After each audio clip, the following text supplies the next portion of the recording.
एक और बड़ी खबर है, रूस की पैसिफिक मरीन यूनिट का हमला हुआ है। वोहेल्डर में यूक्रेनी ठिकाने नष्ट किए गए। यूक्रेनी ठिकानों पर आर्टिलरी अटैक हुआ है। ड्रोन से पता की ठिकानों की लोकेशन। डोनेट्स्क पर हमले की कोशिश कर रहा है यूक्रेन।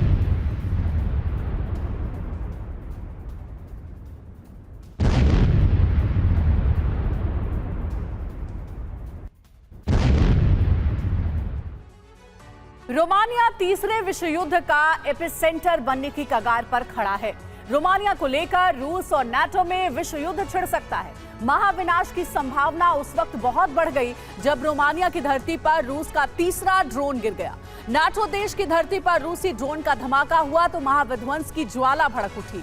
सवाल यह है कि आखिर रोमानिया पर बार बार ड्रोन क्यों दाग रही है पुतिन की सेना। उससे बड़ा सवाल यह है कि आखिर पुतिन के एक्शन पर नाटो का रिएक्शन क्या होगा।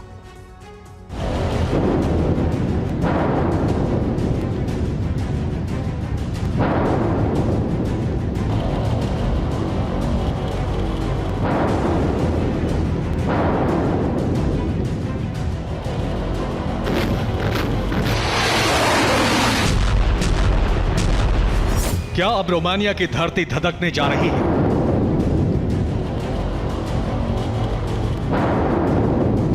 क्या रोमानिया एटमी युद्ध का एपिसेंटर बनने जा रहा है? क्या रोमानिया में विश्व युद्ध की आग भड़कने वाली है?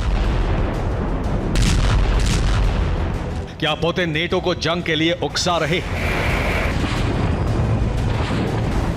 ये सवाल इसलिए उठ रहे हैं क्योंकि रूस के ड्रोन लगातार रोमानिया की जमीन पर गिर रहे हैं। रूस के ड्रोन उसी रोमानिया में गिर रहे हैं जो नेटो देश है।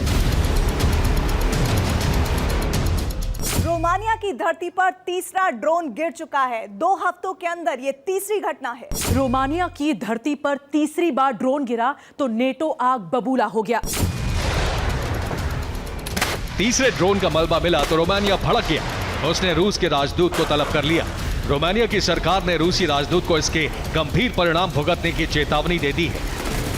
उधर नेटो ने पहले ही ऐलान कर दिया है कि अगर रूस ने रोमानिया पर हमला किया तो नेटो रूस के खिलाफ विध्वंसक जंग छेड़ देगी। लेकिन नेटो की धमकी का पुतिन पर कोई असर नहीं पड़ता। खबर यह कि रोमानिया पर रूस का एक और ड्रोन गिर गया। रूस का ये कदम इस बात के संकेत कर रहा है कि पुतिन रोमानिया में ड्रोन गिराकर नेटो को उकसा रहे हैं। पुतिन नेटो को जंग के लिए उकसा रहे हैं ताकि पश्चिमी देशों से यूक्रेन युद्ध का बदला लिया जा सके, ताकि अमेरिका के साथ साथ नेटो की बादशाहत को खत्म किया जा सके। ऑपरेशन नेटो को अंजाम देने के लिए पुतिन ने अपना अलायंस बना लिया है। इस अलायंस में रूस के साथ चीन, उत्तर कोरिया, ईरान और बेलारूस शामिल हैं।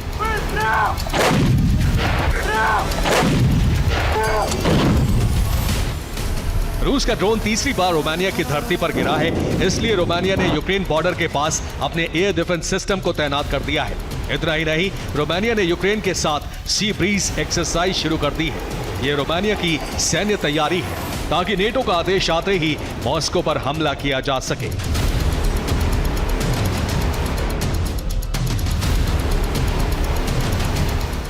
सवाल यह है कि आखिर पुतिन रोमानिया को बार बार निशाना क्यों बना रहे हैं? असल में इस वक्त पुतिन सेना सर्दी में भीषण युद्ध की तैयारी कर रही है। सर्दी में ही यूक्रेन को खत्म करने का प्लान है।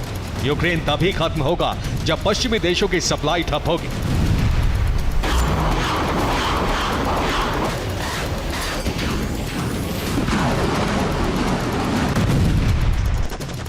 सर्दियों में यूक्रेन को हथियारों और रसद की सप्लाई सिर्फ रोमानिया के रास्ते ही हो पाती है। रूसी सेना इसी सप्लाई चेन को तबाह करने की कोशिश कर रही है ताकि बर्फबारी के दौरान यूक्रेनी सेना निहत्थी हो जाए और पुतिन आर्मी भीषण प्रहार कर उसे सरेंडर करने पर मजबूर कर दे।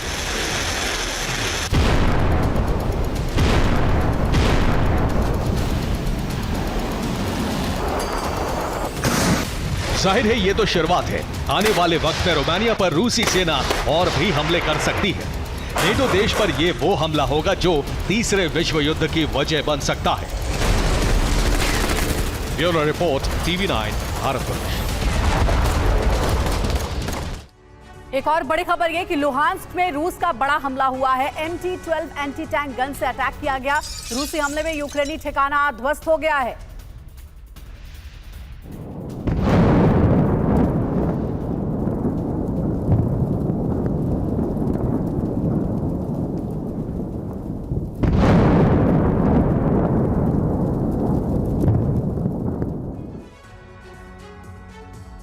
एक तरफ यूक्रेन रूस पर ताबड़तोड़ अटैक कर रहा है तो दूसरी ओर यूक्रेन के पास सर्दियों में जंग लड़ने के लिए हथियार नहीं है। जबकि रूस ने मिसाइल पर और ड्रोन का प्रोडक्शन बढ़ाने का भी दावा किया है। तो क्या यूक्रेन के सरेंडर का टाइम फिक्स हो गया है?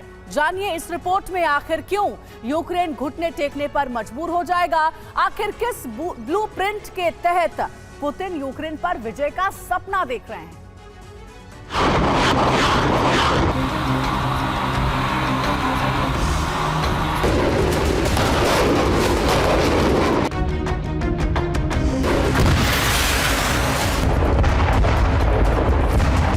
सर्दियों में रूस का विध्वंसक प्लान, मिसाइल से कीव लहूलुहान।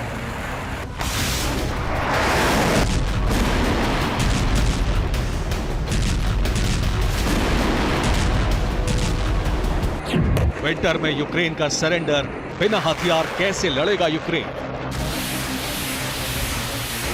क्योंकि यूक्रेन में हथियारों की खरीद में बड़ा घोटाला हुआ है। इसी वजह से ज़ेलेंस्की ने रक्षा मंत्री ओलेस्की रेज़निकोव को हटाकर कमान रुस्तम को दे दी है। लेकिन रुस्तम भी बिना हथियारों के ज्यादा कुछ नहीं कर पाएंगे।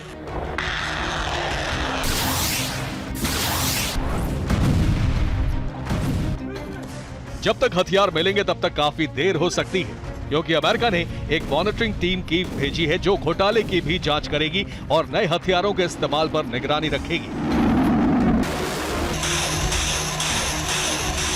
यानी फिलहाल यूक्रेन को नए हथियारों का मिलना मॉनिटरिंग टीम पर निर्भर करेगा। जबकि इस बीच रूस ने मिसाइल और ड्रोन का प्रोडक्शन पहले से कई गुना बढ़ा दिया है। यानी रूस को अंदाजा है कि यूक्रेन का डिफेंस सिस्टम तबाह हो चुका है, हथियार खत्म हो रहे हैं, नए हथियार जल्द नहीं मिलेंगे। सर्दियों में सैनिक जमीन पर जंग नहीं लड़ पाएंगे। ऐसे में सर्दियों में रूस ताबड़तोड़ अटैक करके यूक्रेन को सरेंडर पर मजबूर कर सकता है। इसके लिए मिसाइलें और ड्रोन बनाने के लिए ज्यादा ताकत लगा रहा है। न्यूयॉर्क टाइम्स की रिपोर्ट के हवाले से पिछले साल दिसंबर 2022 तक रूस के पास मिसाइल बनाने की क्षमता काफी कम थी, लेकिन 2023 में उसने मिसाइल बनाने पर ज्यादा फोकस शिफ्ट कर दिया। इसका सीधा मतलब है यूक्रेन पर मिसाइल से ज्यादा अटैक किए जाए।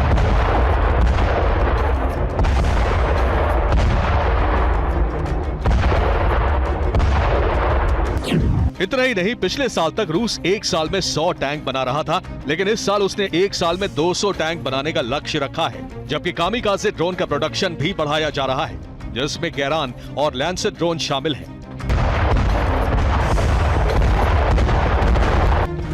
साथ ही चीन और नॉर्थ कोरिया से भी रूस हथियार खरीदेगा। इसका सीधा मतलब है कि रूस कीव के तबाह डिफेंस सिस्टम का फायदा उठाकर यूक्रेन को नेस्तनाबूद करने में कसर नहीं छोड़ने वाला, और इसके लिए सर्दियों का वक्त तय किया गया है। जबकि जर्मनी यूक्रेन को 20 मार्डर आर्मर्ड व्हीकल की खेप जल्द भेजने वाला है, जिससे यूक्रेनी सैनिक रूसी कब्जे वाले इलाके में सर्दियों से पहले जा घुसें, जिससे सर्दियों में रूस को रोका जा सके। लेकिन ये साफ है कि बिना मिसाइल, ड्रोन, फाइटर जेट और डिफेंस सिस्टम के यूक्रेन रूस के अटैक को रोक नहीं पाएगा।